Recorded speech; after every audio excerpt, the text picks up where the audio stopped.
Hello friend, चंदन math classes 70 में आपका स्वागत है। मैं चंदन कुमार आप सभी के लिए मैथ के वीवीआई क्वेश्चन 2021 मैथ का मैं मॉडल पेपर करवाने वाला हूं। तो मेरे चैनल पे आप नए हैं तो कृपया मेरे चैनल को सब्सक्राइब कर ले, ताकि जो भी लेटेस्ट वीडियो हो आप तक सबसे पहले हम पहुंचा सके। तो चलिए वीडियो को स्टार्ट करते हैं। पहला क्वेश्चन क्या बोल रहा है, सिद्ध करें कि 1 minus sine theta by 1 plus sine theta बराबर क्या लाना है, sec theta minus tan theta और होल स्क्वायर, है ना। तो देखिए सबसे पहले एलएचएस मान लें। हाँ, एलएचएस में क्या दिया हुआ है, 1 minus sine theta 1 plus sine theta मान लिए। यहाँ से हम क्या कर दिया, रेशनलाइज, मतलब प्लस है तो माइनस से ऊपर लिया कर दिया, कोई फर्क नहीं पड़ा, है ना। तो अब देखिए, अब ये दोनों सेम है, यानी आप कह सकते हैं कि ए प्लस बी इंटू ए माइनस बी, यानी दोनों में अगर सेम रहता है तो ए माइनस बी का होल स्क्वायर, है ना। तो देखिए ऊपर का पावर क्या होगा, जुड़ जाएगा, तो 1 माइनस साइन थीटा का होल स्क्वायर हो जाएगा, है ना। और यहाँ पे कितना हो जाएगा, ए प्लस बी इंटू ए माइनस बी, यानी क्या होता है, ए प्लस बी इंटू ए माइनस बी का क्या होता है फॉर्मूला, ए स्क्वायर माइनस बी स्क्वायर, है ना। तो ए स्क्वायर माइनस बी स्क्वायर, ठीक। अब चलिए 1 माइनस साइन थीटा का होल स्क्वायर वैसे ही रहने दिए, क्योंकि हमको स्क्वायर लाना है, ठीक। अब चलिए 1 माइनस साइन स्क्वायर, तो देखिए sine square plus cos square theta बराबर 1 होता है ना। कॉस स्क्वायर लाना है तो क्या कीजिएगा 1, इधर साइन स्क्वायर इधर आकर तो प्लस है तो इधर आ जाएगा तो माइनस, यानी कॉस स्क्वायर बराबर क्या होगा 1 माइनस साइन स्क्वायर थीटा। तो यहाँ क्या हो जाएगा कॉस स्क्वायर थीटा, ठीक। अब हम क्या किए कि दोनों में है, दोनों पर पावर दो दो है, तो हम एक रूप में लिख सकते हैं। यहाँ पे वो फॉर्मूला पे आप घात घातांक में पढ़ सकते हैं कि अगर ए पे पावर एम बी पे पावर, यानी दोनों पर अगर बेस सेम हो तो एक में पावर एक बेर करके पावर दे सकते हैं, या नहीं तो अगर एक में पावर है तो अलग अलग भी आप कर सकते हैं ना। ये नियम मैथ में होता है, घात घातांक के नियम में। तो दोनों पे पावर 2 है तो क्या किए 1 माइनस साइन थीटा बटा कोस थीटा पे होल पे पावर 2, अब अलग अलग सेपरेट कर दिए ना। देखिए 1 प्लस कोस थीटा, क्योंकि दोनों के बटा में है कोस थीटा तो अलग अलग आप कर सकते हैं। 1 माइनस कोस थीटा, ये साइन बटा कोस थीटा ना। तो देखिए 1 बटा कोस थीटा, इसका ऑपोजिट क्या होता है, सेक थीटा होता है ना। और साइन थीटा बटा कोस थीटा क्या होता है, टेन थीटा होता है, ठीक। तो चलिए 1 बटा कोस थीटा क्या हो जाएगा, सेक थीटा, और साइन थीटा बटा कोस थीटा क्या होता है, टेन थीटा, होल स्क्वायर ही है। देखिए यही लाना था आपके पास, ठीक ना। तो ऐसी क्वेश्चन आप मॉडल पेपर है ना दिया हुआ, अगर परीक्षा में आएगा तो हमको लगता है उम्मीद कि यही सब क्वेश्चन पूछने वाला है, तो आप इसको प्रैक्टिस बढ़िया से कर लीजिएगा, ठीक। अब क्वेश्चन नंबर आगे, अगला क्वेश्चन नंबर 2 देखते हैं। क्वेश्चन नंबर क्या कहता है कि सिद्ध करे कि कोसेक ए माइनस साइन ए, है ना, into sec A minus cos A, है ना। ये दो इसको बना के क्या लाना है बराबर में 1 बटा ten A plus cot A, ठीक ना। तो चलिए अब क्या करेंगे, इसको एलएचएस मान लेंगे। एलएचएस मान लिए cosec A minus sine A into sec A minus cos A. अब क्या किया कि कोसेक ए को क्या लिख सकते हैं 1 बटा साइन ए, ठीक, माइनस साइन ए। सेक को क्या लिख सकते हैं 1 बटा कोस ए माइनस कोस ए, ठीक। अब दोनों को क्या यहाँ से एलसीएम अलग अलग ले लेंगे, ठीक। तो 1 साइन को गुना कराएंगे sine square by sine A, यहाँ क्या करेंगे 1 minus cos square by cos A, है ना। अब देखिए 1 माइनस साइन स्क्वायर क्या होता है फॉर्मूला, कोस स्क्वायर ये होता है बटा साइन ए, गुना है यानी गुना का है या डॉट दे, बात ये है। 1 माइनस कोस स्क्वायर क्या होता है साइन स्क्वायर, पिछले क्वेश्चन देखें, ठीक, बटा कॉस से। अब क्या किया रहेंगे, यहाँ पे 2 टाइम है, यहाँ 1 टाइम, यहाँ कैंसिल 1 टाइम बच जाएगा।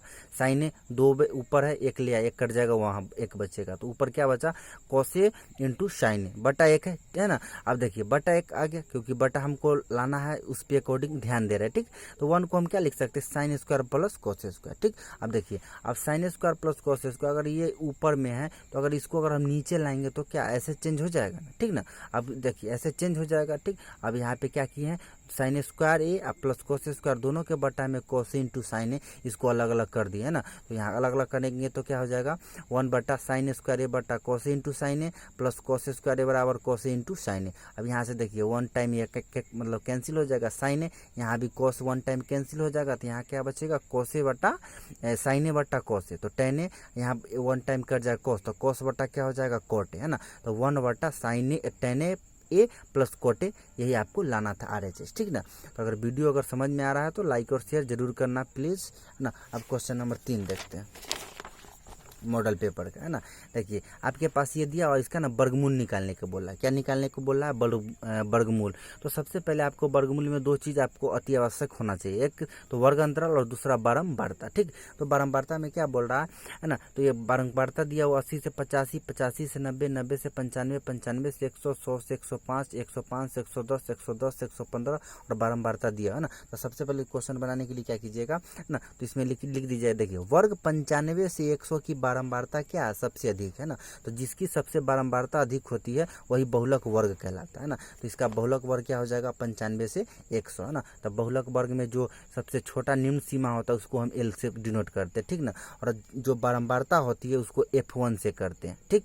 और F1 के ऊपर वाला यानी कोई भी बारंबारता है जेकर बारंबारता होती है उसको F1 से, और उसके ऊपर वाला को F0 से, उसके नीचे वाला को F2 से डिनोट करते हैं ना। और H क्या होता है, तो इस वर्ग अंतराल का अंतर होता है, ठीक। तो अब देखिए आप फार्मूला पे सब लिख लिए हैं जो दिया हुआ। अब बहुलक बराबर क्या होता है formula, L plus F1 minus F0 by 2F1 minus F0 minus F2 गुने H। इसमें वैल्यू को क्या किए, रख दिए ना।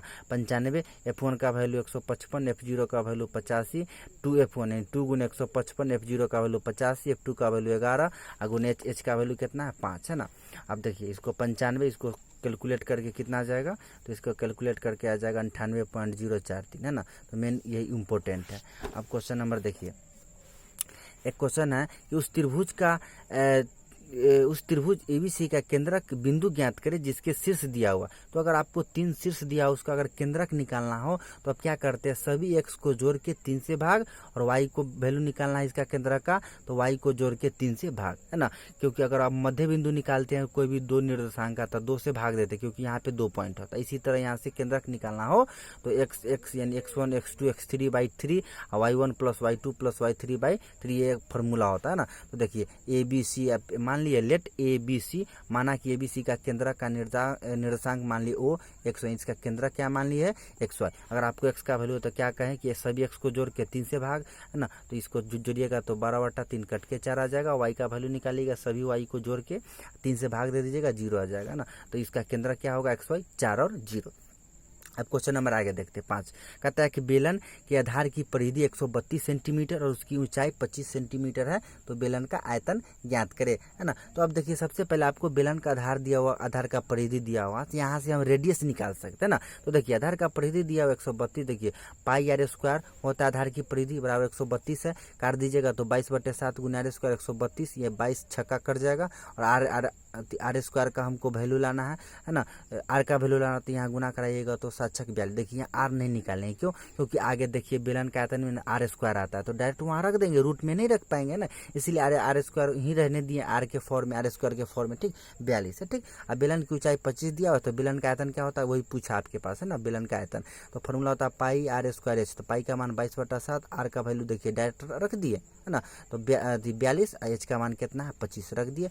इसको 7×42, 25 छक्का 150, 150 को 22 से गुना कराएंगे 3300 सेंटीमीटर क्यूब इसका आंसर आ जाएगा, ठीक ना। तो क्वेश्चन देखिए, अगर अच्छा लगे तो लाइक और शेयर करो। ये सभी मॉडल पेपर है, आने की उम्मीद है। अगर नहीं भी आएगा तो यहाँ पर क्या होगा, अंक चेंज होगा ना, बाद बाकी सब प्रोसेस वही होगा, ठीक। अब देखिए, अब द्विघात सूत्र का प्रयोग करके समीकरण 3x² माइनस 4x माइनस 1 बराबर 0 का हल निकाले। तो कोई भी द्विघात समीकरण का हल निकालते हैं तो सबसे पहले उसका विवेचक निकालते हैं ना। तो देखिए दिया हुआ equation 3x² minus 4x minus 1 बराबर 0, ए का वैल्यू क्या हो जाएगा 3, बी का वैल्यू -4, सी का वैल्यू -1 है ना। विवेचक निकालिएगा, विवेचक को डी से सूचित करते हैं, ठीक ना। तो फॉर्मूला क्या होता है विवेचक का b² माइनस 4ac, तो बी का वैल्यू कितना -4 का होल स्क्वायर माइनस 4ac, तो 4, ए का वैल्यू कितना 3 और सी का वैल्यू कितना -1। तो देखिए 4 चौका 16 माइनस माइनस प्लस 4 तिहाई 12, 16 12 कितना 28 आ जाएगा। इसका विवेचक कितना 28। द्विघात सूत्र से कितना x बराबर -b प्लस माइनस √d/2a है ना। देखिए माइनस, अब b का वैल्यू कितना है -4 है, रख देंगे, प्लस माइनस √d का वैल्यू कितना है 28 रख दिए, बटा 2a, तो 2 गुने का वैल्यू 3, यहाँ से आ जाएगा minus minus plus 4 plus minus √27 का कितना निकल जाएगा 2√7/6। 2 कॉमन ले लीजिए, 2 प्लस रूट बच जाएगा कट के, यानी आपके पास ये आंसर आ जाएगा, एक अल्फा एक बीटा है ना। तो x का वैल्यू कितना, एक प्लस में एक माइनस में है ना। तो द्विघात सूत्र में मेन है विवेचक निकाल के उसमें रख देना है ना। द्विघात सूत्र यही है, ठीक। ये फार्मूला आपको याद होना चाहिए, ठीक। आपको क्वेश्चन नंबर 7 देखते हैं।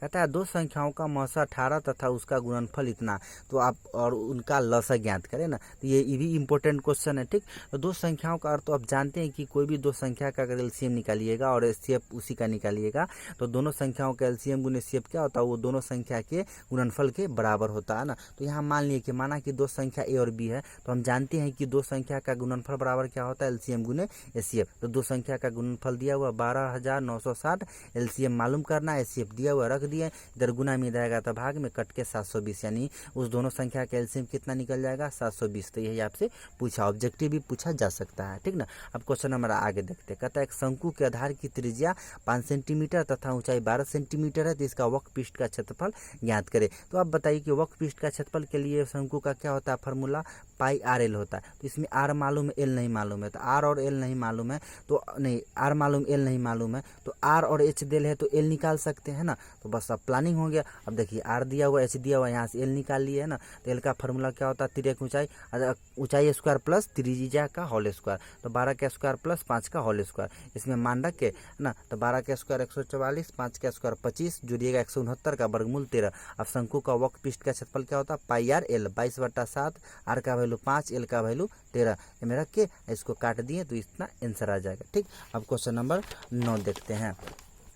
क्वेश्चन नंबर 9 क्या कहता है, यदि बिंदु एक्स वाई, बिंदु इतना दो बिंदु दिया हुआ है ना 6, 1 और इतना से समदूरस्थ है, तो सिद्ध करना है कि x - y बराबर 3। तो देखिए दो बिंदु है और एक बिंदु यही पी है, यही बिंदु निकालना है, जो दोनों बिंदु से क्या है समान दूरी पर, मतलब दोनों बराबर समान दूरी पर है। तो आप जान रहे कि अगर समान दूरी पर है तो आप मान लिए ए बी और पी मान लिया ना, सिद्ध क्या करना है कि x - y बराबर कितना सिद्ध करना है, 3 करना है। तो देखिए चूंकि बिंदु पी ए और बी से समदूरस्थ है ना, तो समदूरस्थ है तो क्या कहिएगा ए पी बराबर बीपी, है ना। तो देखिए रूट न निकालने इसीलिए दोनों पर स्क्वायर रख दिए, ठीक, स्क्वायर रख दिए तो दूरी निकालना फॉर्मूला क्या होता है ना, x - 6 और y + 1, तो x - 6 y + 1। अब यहाँ से क्या कीजिएगा फिर x - 2 y - 3, x - 2 y - 3। अब इसको अगर आप सोल्व कीजिएगा तो देखिए है ना, x² ये 2ab पे सेट कीजिएगा, इतना को बनाइएगा तो देखिए आपको मेन इंपॉर्टेंट क्वेश्चन समझ में आना चाहिए ना। तो देखिए इसको लास्ट टाइम बनाइएगा तो इतना आ जाएगा ना, समदूरस्थ है